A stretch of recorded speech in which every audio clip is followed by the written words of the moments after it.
Welcome to the AxeCast podcast. Conversations with interesting people from the world of Acadia athletics and more, talking about their lives, successes, and failures. And now let's join hosts Glenn Hawley and Eric Cederberg for the next 15 to 20 minutes as they dive into the life of today's guest. This week on our AxeCast, we speak with one of the all-time great women's volleyball players at Acadia, and her trek to the university campus in Wolfville wasn't a long one. A native of Cole Harbour, Nova Scotia, found her way to Acadia in 2000. Beth MacEwen is with us this week, all the way from PEI. Beth, thanks for doing this. Oh, my pleasure. So take us back, and I hate to do this to you, 20 years, when you're making that decision. I assume you went to Cole Harbour High. No, I went to Auburn High. Oh, you went to Auburn. Yeah. So you're at Auburn, obviously playing volleyball. How do you make the decision to come to Acadia? Well, I had played club volleyball and provincial team volleyball kind of leading up to it. So have been approached by several different universities. One of the reasons, the coach at the time had coached me in provincial team, so that had helped a little bit. But Acadia was just like, it was far enough that I was leaving home, but it was close enough that my parents were still close enough if I needed them. So that was a benefit as well. And I came and did a tour, and I just really liked the small community feel of Acadia. To be honest, at that time, I didn't really know what I wanted to do in school. So it wasn't so much about the programs. I knew I was probably going to take an arts degree wherever I went. But yeah, it was just the community feel and that nice distance away from home. Your personal career at Acadia, unbelievable accolades in terms of Rookie of the Year, which was a first for women's volleyball, an MVP honor in 2004, which was first for a women's volleyball player at Acadia, twice an AUS Community Service Award recipient. So Beth, when you look back at those years at Acadia, what jumps out for you on a personal level and probably from a team perspective? Yeah, I have such wonderful memories of my time at Acadia. It's hard to pin anything down.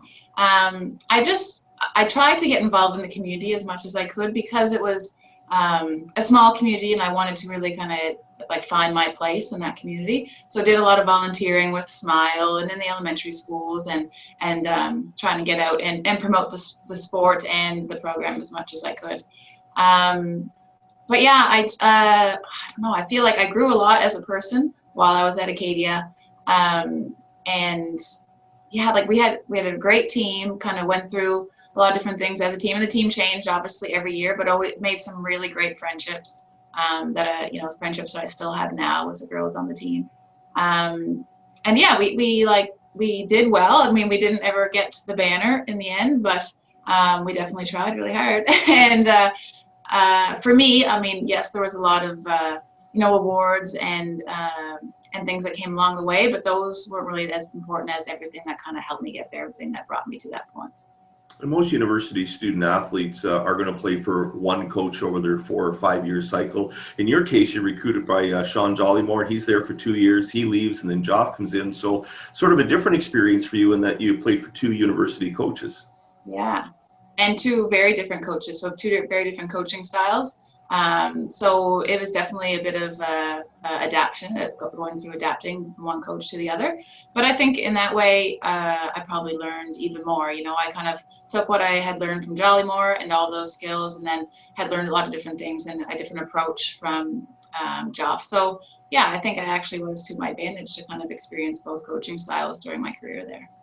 And of course, talking about coaching, we're going to sort of leap ahead to 2013 here in a few minutes. So you leave Acadia in 2005 after your playing career and your school career is finished. So what happens between that period and 2013 before you become a head coach yourself? So I was actually at Acadia until 2006. So in my last year at the university, I did kind of helped Joff coach a little bit, so I was in the gym and helping run drills and those sorts of things. And I graduated with my BEd in 2006. After that, I moved back home to Halifax and I taught there for a year. And then I moved to London, England for 5 years. So I spent 5 years there and was completely out of the volleyball scene. I think I tied a volleyball net from one. I taught in elementary school, and I tied a volleyball net from one side of the hall to the other to try to teach some children to play volleyball, and created a little club. But that was pretty much the extent of volleyball for those 5 years. So I think I got married in my last year in England, and then we decided to move closer to home. We kind of did a little bit of this on the map and kind of randomly chose PEI. There was no real reason for our choice here. Again, it wasn't home, but it was close to home, a lot closer than we had been for the last 5 years. So came back to PEI to go back into teaching. And one day got a phone call from Holland College from the athletic director. He had seen my resume come across his desk and kind of went to the volleyball aspect of that and called me up and just said, do you want to coach a volleyball team? And at the time, I had been out of the volleyball scene for so long, I didn't know Holland College even had a volleyball team. So I had to do a little bit of research. I was unsure. I didn't know whether coaching was actually going to be my thing. I'm very much like to be on the floor and playing, and so I didn't know how well I would adapt to that. So I kind of researched a little bit. At the time, they were 0-97, so I figured, well, we can't get any worse. So that would probably be a good time to take it on. I can't do any damage. So I figured I'd go for it, and that's kind of, that's how that started. So I started coaching there, oh gosh, I did 6 seasons. So I guess it was like 2013 or so, maybe. I don't know the exact year, but yeah. So Cole Harbour, Wolfville, little trip out to Europe, and then to PEI. You were in the Atlantic bubble before we coined the phrase Atlantic bubble. Yeah, exactly. Yeah. So, of course, now we're in 2013, and you're hired as the head coach. As you said, you're coming into a program that didn't have very much success in the years leading up to your arrival. And then you turned out to be the most successful coach of that program. I think your coaching record was 86-45. Lori, Beth, what was the key for you to turn that whole program around for Holland College? Recruitment, really, to start. So I kind of came on late. So my first season, I kind of had the cards I was dealt with, and started making progress from there and developing like basic skills, but also sort of changing the atmosphere of the program. It was quite recreational, so it's changing some mindsets and creating a more competitive atmosphere. Had a great support from the athletic department, so anything that I felt we might need to kind of move the program along, they were definitely accommodating to that. So after that first year, just trying to get out there, as a new coach as well, I was trying to like go back to connections that I had from, like 7 years ago when I was sort of on the volleyball scene. So trying to connect out to some other coaches and some people that were coaching high school and former teammates who might be coaching, to try to get some names of some players that might be interested. Recruitment was a big thing to try to get in, change the level of play of the team. In order to do that, we had to bring in some stronger athletes. And a lot of it was just changing the team culture and creating a more competitive atmosphere in the gym. Yeah, so clearly coaching wasn't on your radar, as you said. But then when you look back, you have to sort of, pick up your playing career, people that maybe mentored you. And so how much influence for coaches, whether it was at university or even, in the provincial teams and in high school or wherever, how much did they help influence, the way you became as a head coach? Yeah, definitely quite a bit, I think. And I spent a lot of time reflecting on a lot of different coaches and a lot of different practices as I was trying to figure out how I was going to figure this out. I even called Joff and asked for some ideas, and I reached back to some other coaches that I had along the way. Talked to Michelle O'Coin, who was at Volleyball Nova Scotia at the time, and just to get, just kind of figure it all out and get some ideas. And also, I definitely used drills that I can remember doing in practices. And just took all like the really great things from my experiences and tried to bring those to the players. A lot of it was, yes, the wins and everything was great, but I wanted them to come and have the experiences that I had at Acadia. I wanted them to feel that really great team culture and create, a team culture and a team that was going to make a difference. Lenny, you beat me to every question I was going to ask. I'm just like, I'm leaning in, about to ask a question, and he beats me to it. So I'm like, and I know he's looking at me now. Ask a question. I'm a terrible co-host. I'm just like, you beat me to both. I was going to ask you, the one question, as he alluded to the coaching and coaching styles, I kind of thought, wow, I know the two coaches pretty well that you had.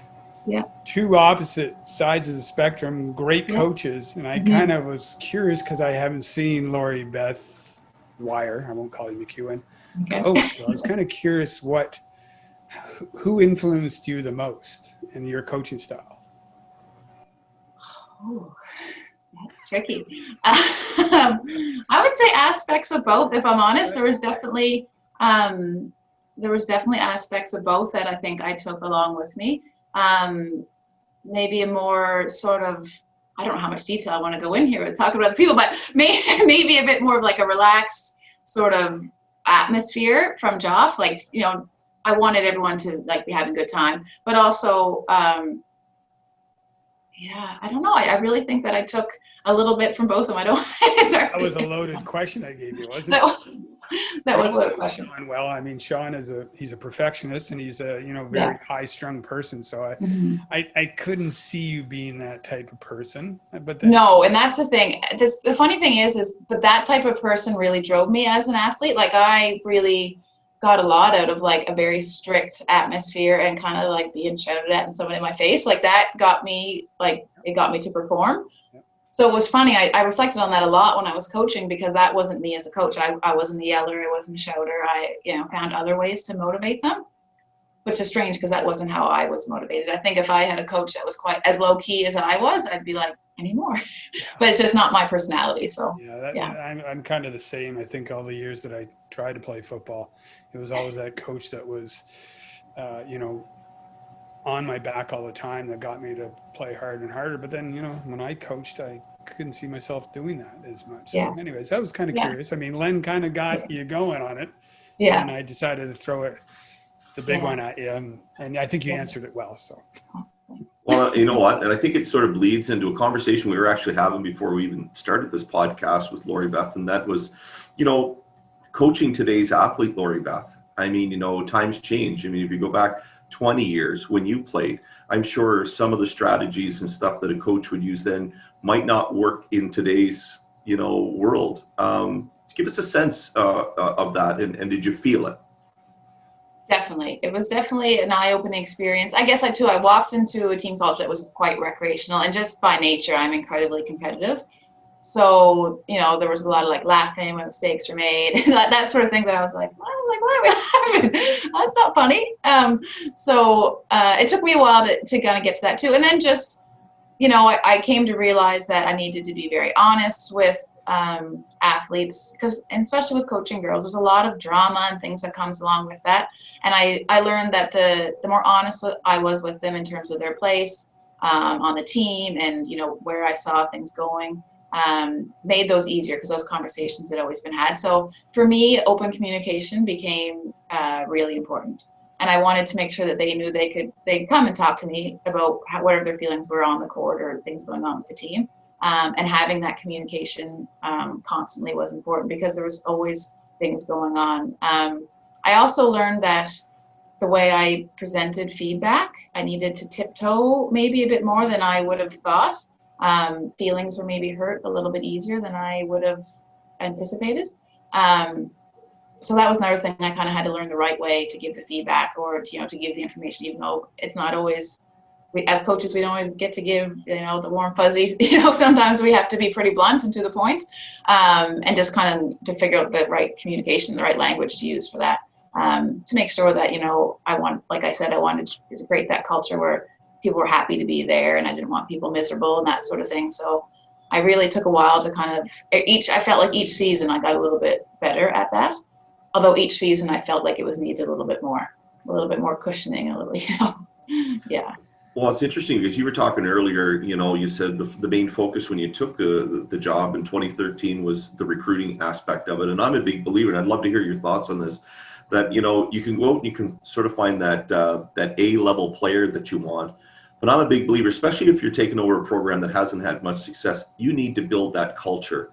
And to build that culture, you need to have character people. How important was that in your recruiting methods early on? Yeah, so finding leaders I found was really important, or finding someone who was a natural leader, and had difficulty with that in certain seasons where I felt we didn't have that leader on the floor that could bring things together when there wasn't a timeout and something needed to change. We were quite lucky. We had Sydney Foy come onto the program in one of the early years, who had played for MSV and was coming back as an Islander. And she had that drive and that leadership that we needed at that time. And I think that's when things started to change a little bit, because, she had that leadership role that we needed, and had the right mindset of where we wanted to go, creating like a more competitive atmosphere for sure. And then definitely as I was recruiting, talking to coaches, you can go and watch a player and everything looks great, but I think the really important thing is talking to the coaches that are coaching them and getting a better idea of their personality, and also how they would fit in our community here at Holland College, and how they would fit with the players that you have already on the floor. So obviously lots of success in those years of coaching, and then spring 2019 rolls around and you make a big life decision, and I'm sure it was not easy. You decided to step down in 2019. Yeah, so from when I started until I finished coaching, so those 6 seasons, I also had 2 children within that time frame. So both my children are August babies. So I was having children in August and then getting on the court in September. So there was some like trying times in those 6 years. And I'm very lucky to have an incredibly supportive husband who actually had to come on road trips with us so someone could hold the baby while I coached. And but we got through those times, and the kids got a little bit older and they were able to stay at home and not be on the bus. But yeah, as time went on, I started to feel like I was missing some things at home, and we were away for quite a long time. And at first the kids were so young that they didn't really know the difference anyways. But as they got older and they were into their own things and gymnastics and soccer, like I hated to miss out on those things. But the main, and so having that extra time at home has definitely been a huge bonus. The main thing was I decided to then do a master's degree. So I just knew I wasn't going to be able to juggle coaching, the master's, kids, work. So I decided the best thing at that time was to take a little step back for a while. Well, you told us before oh, sorry, Eric, go ahead. Got to put his hand up. I got to put my hand up. Maybe you're going to lead into this, Len. I don't know. So, because I think we're just both on track here, the same questions, the same ideas. But I guess the question I have for you, unless, Len, you're going to delve more into this, the question I have is, Lori, Beth, coming back to coach at all at some point, do you see getting back into it? I don't know. I'm going to be honest. I don't know. It's not that I really enjoyed it while I was doing it. I think it'll all depend on what this sort of career change might come from my master's degree and moving into a counseling role. I think I would definitely go back into coaching. I may get more into like the development level of the sport here on Prince Edward Island. But I don't know. I wouldn't say definitely not, but I'm just not sure yet. Because my feeling is like your story is becoming a statistic now, where a lot of women are coming out of sport because of families, and it's and it's whether universities or whatever setting you're coaching in are they offering you the ability to coach? Like, and I that's not a question I'm going to ask whether Holland College was able to do that with you, but it's just you. When I read the story, it's just like, wow, you know what? You've just become a statistic. How many women are getting out of sport because of raising families, and then we're struggling trying to keep women in sport in leadership roles, whether it's coaching. Yeah, and that's why I normally try to say that the main reason wasn't because I was a mom, because I think the most difficult part of being the mom I got through, like when they were like newborns on the bus with a bunch of 2 teams and that's why I kind of, the main reason really is moving on with my master's and just having the time. But I will say, like I said, I had the most supportive husband, but I also had a very supportive athletic director and athletic department, to the point of like making sure my husband had a matching coat to the rest of the team so that he was traveling, and there was never a question, yes, he can go on the bus and take care of the kids. And my kids pretty much lived in the gym, and they would go up to, somebody in the department's office and play for an hour while I was running practice. So it was definitely supported and could continue, but just felt, with the moving on with my education, it just, needed, something had to give. So, yeah. Well, it's interesting. There's obviously some parallels from coaching and counseling, and maybe this will be a question we can ask you in 5 or 10 years, but as the coach, do you wish you had been the counselor first and then or when you're the counselor, do you wish you had been the coach first? Definitely sometimes wish I'd been the counselor before the coaching. I think it would have helped me a lot along the way. And a lot of times I said, sometimes I felt like I was counseling more than coaching on some days. So definitely those experiences have helped me along with this degree. But yeah, I definitely think there's a lot of those skills that, if I do decide to go back to coaching, will be to my advantage for sure. Well, Eric, before you fire a few tough questions here to round things out here, I don't know if you picked up on it or not, but our Cole Harbour friend / Acadia friend does sound like she has a bit of an island twang going these days. Yes. You know what? I've picked up on that. Yeah. Really? Oh, yeah. And now it's time for Eric's Cut to the Chase 5 questions. So you've been given these questions in advance, so I could just throw something in there and mix it all You up. could, yeah, you go for it. I'm not going to do that. I'm going to, the first one, I just want to, this is going to kind of bring me back because I'm hoping, you can answer this, who your favorite roommate was on road trips, because I know whatever names you say, I know them. And so, Definitely Michelle Norrish. Okay. Yeah. So, and we ended up living together. She played for my first 3 years, but that was like, we met our very first practice at Acadia and just became the best of friends. So if we were lucky enough for the coaches to allow us to be in the same room. I was just about to say that your coach never changed it up, did he? He just from time to time. Yeah, from time to time. But when I had the opportunity, that would definitely be my top pick. Nice. Yeah. I've asked this question a couple times now, and nobody's been able to answer it. Really, it's the most embarrassed you've been? Has there been anything you've done that was just like in life or at Acadia? I guess in life in general. I could name off about 25 things that I've done in a week that are embarrassing. Yeah. So I thought about this when you asked me this question, and in life there was a time. So like I said, I used to teach in the UK, and I taught in a school that was 100 years old. So it was old. And one day I went into the bathroom, and when I went to leave, I couldn't get out. The lock was just broken. And so I was in there, and I didn't have a cell phone, and it was off, because it was a really old school. It was off. It wasn't just right on the hallway. It was down this narrow corridor. No one could hear me. And so it was during recess. So I had to scream out onto the playground to the children. Finally got a child in my class, you need to go tell somebody that I'm locked in the bathroom. So the kids are all laughing, and I'm laughing. I'm like, oh, this is awesome. So then the caretaker of the school had to come and kick the door down. So I had to step away from the door, and he's kicking. And finally the door comes down, and of course the hallway's full of children in my class who had come back in with no teacher. And that was a good one. That was a good moment. Nice. I like it. That's a good one. This is going to be kind of what's your biggest accomplishment in life so far? What do you think? All right. A few. Having my children is obviously a big accomplishment. Yeah. Being named to the Hall of Fame at Acadia, the Athletics Hall of Fame, is pretty amazing and something that was completely unexpected. So that was awesome. And I will say, if I can get through having a full-time job and having children and doing a master's during a pandemic and homeschooling and all the things that have come along with it, that's going to be a pretty big accomplishment. So I'm hoping that'll be the next one on the list. Yeah, that's what I'm going to probably list as one of my biggest, not my biggest accomplishment, it'd be my wife's biggest accomplishment. And I'm working every weekend, and she's taking care of 2 young kids 10 years ago. So now let's throw the last one at you here.